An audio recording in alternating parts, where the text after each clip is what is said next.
அதிமுக பொதுச் செயலாளர் எடப்பாடி பழனிசாமி விருதுநகர் மாவட்டத்தில் சுற்றுப்பயணம் செய்யவிருப்பதை ஒட்டி கட்சி நிர்வாகிகளுடன் முன்னாள் அமைச்சர் KT ராஜேந்திர பாலாஜி ஆலோசனை நடத்தினார்.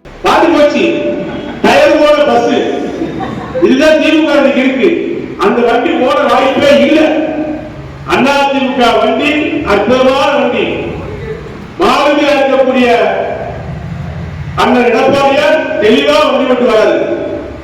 உடனே ஸ்டாலின் திட்டடிக்கிறார். சுந்தரம் காவல் பஸ்ல போயிட்டு இருக்காரு. உடனே அதவே கேடயமா பயன்படுத்தினார் நம்முடைய தளபதி, நம்முடைய தலைவர் எடப்பாடியார்.